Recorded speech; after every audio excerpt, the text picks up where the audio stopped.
उज्जैन में बनने वाली प्रदेश की पहली मेडिसिटी के भूमि पूजन से पहले मध्य प्रदेश के उप मुख्यमंत्री राजेंद्र शुक्ला मंगलनाथ मंदिर पहुंचे और दर्शन किए। उन्होंने मंदिर में पूजा अर्चना की और मंगलनाथ भगवान से प्रदेश की समृद्धि और सुख शांति की कामना की। स्वदेश न्यूज से बात करते हुए डिप्टी सीएम राजेंद्र शुक्ल ने उज्जैन में मेडिसिटी को लेकर कहा कि मुख्यमंत्री डॉक्टर मोहन यादव और बीजेपी सरकार ने स्वास्थ्य सुविधाओं के क्षेत्र में काफी विस्तार किया है। उन्होंने कहा कि सरकार ने मेडिकल कॉलेज की जो सौगात दी है, या तो हम उनका लोकार्पण कर रहे हैं या भूमि पूजन कर रहे हैं। 2 राज्यों में हुए चुनाव के नतीजों पर उन्होंने कहा कि जनता को समझ आ गया है कि प्रधानमंत्री मोदी जी के नेतृत्व में ही देश को आर्थिक शक्ति और समृद्धशाली बनाया जा सकता है। डिप्टी सीएम राजेंद्र शुक्ला और स्वास्थ्य मंत्री से बात की ब्यूरो हेड चेतन ठाकुर ने।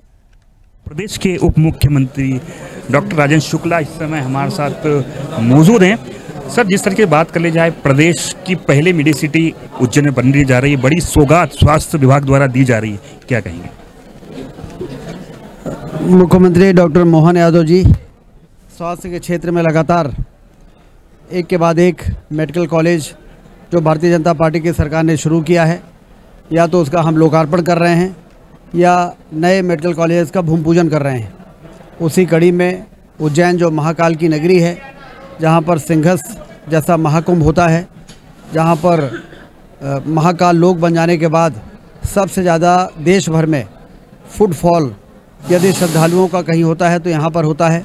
इसलिए इन सब की मेडिकल की सुविधा की आवश्यकता को महसूस करते हुए डॉक्टर मोहन यादव जी ने यहाँ पर मेडिसिटी बनाने का जो फैसला किया है वो स्वागत योग्य है।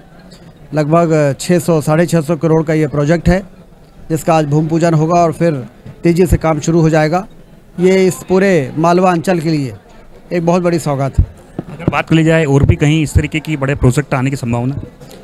अभी अगले वर्ष हम 3 और मेडिकल कॉलेज का उद्घाटन कर रहे हैं। जैसे नीमच, मंदसौर और सिवनी का इस साल किया है। अगले साल श्योपुर, सिंगरौली और राजगढ़ का करेंगे और फिर उसके अगले साल 5 नए मेडिकल कॉलेजेस का लोकार्पण करेंगे। उसमें उज्जैन भी आज भूमि पूजन हो रहा है। हमारी कोशिश होगी कि 2 साल में इसका लोकार्पण करके जनता को ये समर्पित कर दी जाए।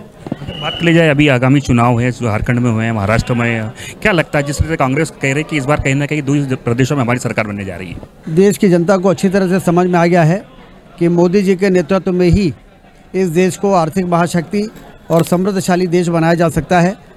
लोकसभा के चुनाव के परिणाम आप देखें और उसके बाद हरियाणा के चुनाव के परिणाम देखें तो समझ में आता है कि अब देश की जनता और कोई भी उसको कोई विकल्प नहीं दिख रहा है मोदी जी के अलावा, जो देश को विश्व गुरु के स्थान पर पहुंचाने का काम कर सके। इसलिए महाराष्ट्र और झारखंड के चुनाव के परिणाम आप देखिएगा, एग्जिट पोलों में तो रुझान भाजपा और गठबंधन का ही आ रहा है, लेकिन जितना रुझान बता रहे हैं उससे ज़्यादा सीटें आएंगी। ये तो उत्तर प्रदेश के उप मुख्यमंत्री राजेंद्र शुक्ला जी, इनका कहना है कि अब मेडिसिटी की जो सौगात है, कहीं ना कहीं कुछ समय पश्चात या प्रदेश के मुखिया डॉक्टर मोहन यादव आएंगे और भूमि पूजन करेंगे। वीडियो जर्नलिस्ट अविनाश के साथ चेतन सिंह, स्वदेश के लिए उज्जैन से।